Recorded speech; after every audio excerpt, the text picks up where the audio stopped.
arrest the boyfriend of pregnant teacher Lauren Wallen, charged with her murder, how police captured him, and the reaction from Wallen's devastated students. Hello again, I'm Lynn Bowie, and here's what people are talking about today. Tyler Tessier pleaded for his girlfriend's return, holding hands with her parents while sobbing in front of TV cameras. But police now say it was all an act and that he'd killed Laura Wallen more than a week before. In 1 hour, he will make his first courtroom appearance. WJZ is live with complete coverage. Mike Schuh with reaction at Wild Lake High School in Columbia, where Wallen taught.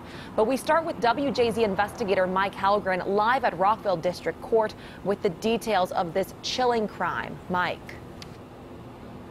Lynn, Tessier has a bond review at 1 o'clock here at District Court. Police say he was living a double life. He had multiple girlfriends, and they were quickly able to zero in on him as the prime suspect in this case.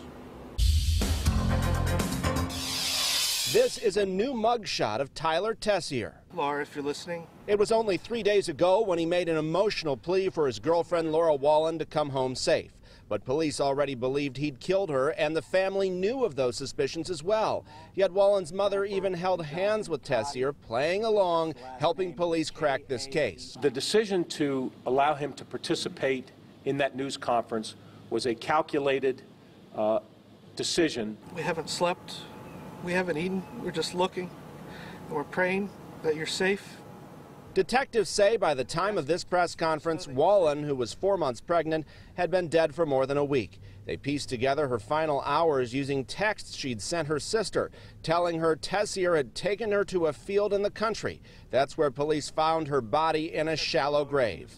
Police say after Tessier killed Wallen, he pretended to be her, sending her sister texts that the baby had a different father. Yet police say the motive for murder remains unclear. This is just one of those tragic cases where you have an absolutely innocent victim, and it's just senseless killing. WJZ was there exclusively 1 week ago when officers discovered Wallen's car not far from the school where she taught in Columbia. They say Tessier removed a license plate and dumped her phone. I know what she means to me. I know what she means to everybody else. We just want to know if she's okay. We just want her back.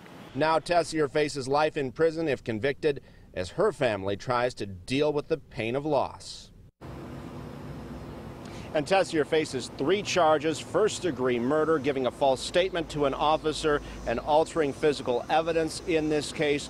We expect to hear from the state's attorney later on this afternoon. Live in Rockville, Mike Hellgren, WJZ Eyewitness News. Mike, thank you. Complete coverage continues with Mike Schuh. He has emotional reaction to Wallen's shocking death. Just so sad, Mike.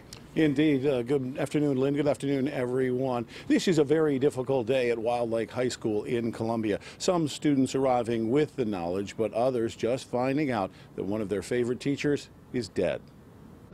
This morning, the word had already gone out on social media for students to wear black to show their sorrow for the loss of prize teacher Laura Wallen. The school superintendent was here as well. There is no normalcy right now for us. He's already seen how the news of Wallen's death is affecting people here and is promising to help all. Right now we are managing the immediacy of the school day. This is shocking. Many of our students are coming here today who've not heard about this, and we want to respond to those needs first.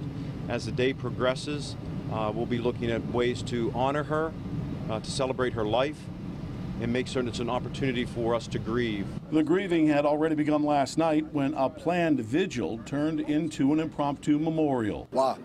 Like why? Like what motivated you? Like why? Like why? Why you?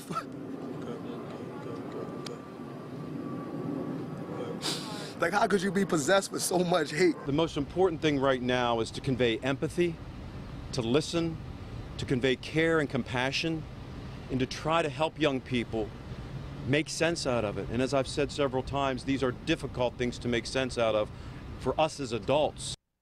Superintendent couldn't say how many people he'd be bringing in to help those students, other than to note as many as are needed. I'm Mike Schuh, WJZ Eyewitness News, reporting live.